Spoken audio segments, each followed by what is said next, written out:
Of course, no large family gathering would be complete in the South without fresh fruits and vegetables and good slow-cooked barbecue. That was the case in Pendleton, South Carolina recently, where the Carters and two other families traditionally blend their culinary talents and skills to host several hundred of their closest relatives and other friends for a good old-fashioned summertime barbecue. We caught up with South Carolina Barbecue Association President Lake High to gain some insight into South Carolina's unique barbecue history, including the official definition of the word barbecue in South Carolina. Barbecue as a noun is specifically pork, because that's what barbecue started as when the Indians and the Spanish got together in the 1500s and invented it. And barbecue is pork. So when we say barbecue in South Carolina, we're talking pork. Barbecue is a long-running thread through the fabric in our Southern culture and being, and it's tied directly to our agrarian roots. You find your best barbecue, I have discovered, from either in the agricultural counties where the tradition still holds, or the guy that's cooking it came off the farm.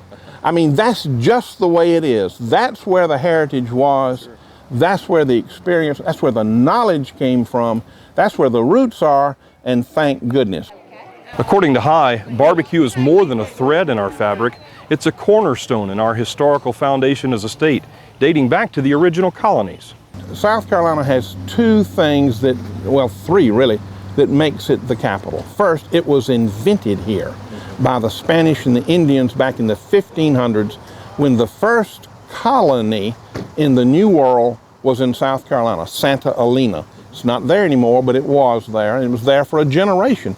And it was a big place, 500 people, 500 families. They had a church, they had a blacksmith shop, they had a fort, they had everything they needed. They were there for a generation. Then they finally left and went to St. Augustine.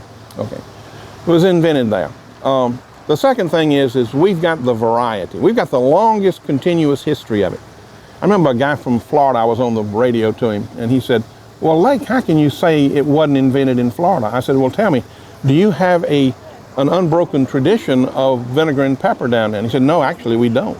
I said, well, it may have been invented, I doubt it. I said, but certainly it got lost in the meantime, whereas we have a continuous thing. Right. People will say, well, gee, the Spanish went away, but when the English came here in the 1600s, they were surprised, they were truly surprised, to see all these Spanish missions, just like in California, the religious, they left the priest here and they left the missions here, and they were with the Indians and so forth.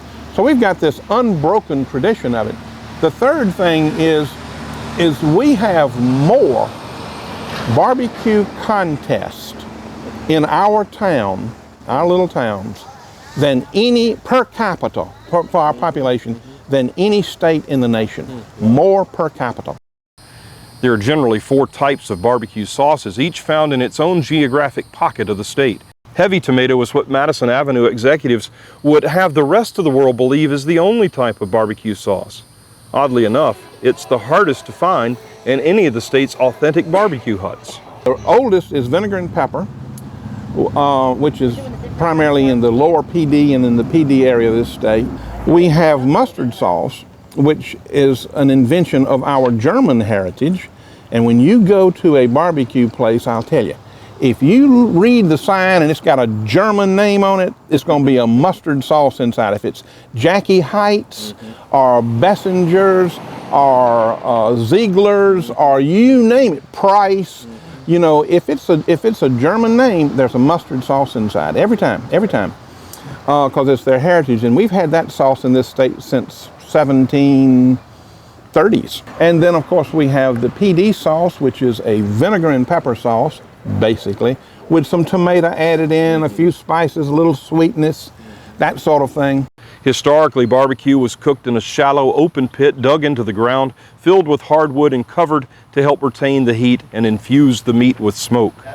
Now you'll find slow rotisserie cookers, the use of natural gas or propane, and pits raised off the ground to make for a more efficient process. Those of us who really know what barbecue is, and that's most people in South Carolina, they didn't like that change, and capitalism has stepped in, and there are some people out there who said, I got an idea. Why don't we just take the gas, put these big automatic things, put them on a nice rotisserie in there, put it in there. You can control the heat with the gas, but we'll put a wood box on it.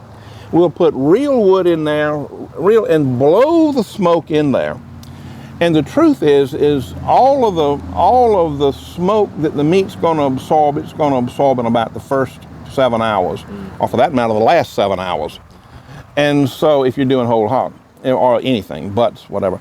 So they can smoke this stuff, and I tell you, it is a rare bird today who can tell the difference between something cooked with a good smoke box and a good one with some good wood in it, and something that's been pit cooked. The average person, I don't think, can do it. So we're moving back to the old taste. Isn't that great? Speaking of gas pits, our first stop on this barbecue tour will be along Highway 52 in Kingstree, South Carolina, at Brown's Barbecue.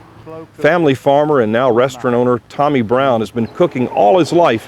He began the restaurant when farm prices bottomed out around the mid-1980s. I always enjoyed cooking for the family and enjoyed doing it, and it's something you got to really enjoy doing. My son does most of the cooking, a lot of the cooking and seeing after the cooking and everything now, him and his wife Angie.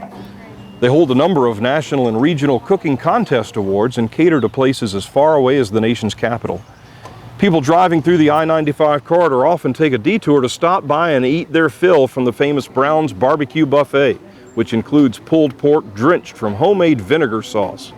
It's a vinegar base with peppers and different seasonings in the sauce that I make, and it's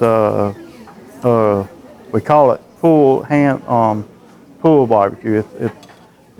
We doesn't cut it very little by hand. We do it all by hand. No mechanical cutting of the barbecue. Brown's Buffet has been described as a barbecue bonanza of slow-cooked pork and a host of classic sides, such as milky macaroni and cheese, chicken pot pie, and best ever collards. The gas pits means no one has to stay with the meat all night like they did in the old days. With gas pits, the temperature can be set at the end of the day and then left overnight to cook without supervision. One patron said of Brown's Barbecue, "Can't say enough about the food or the hospitality. Best barbecue I have ever eaten. This is a family business and their pride in what they do shines as bright as the sun."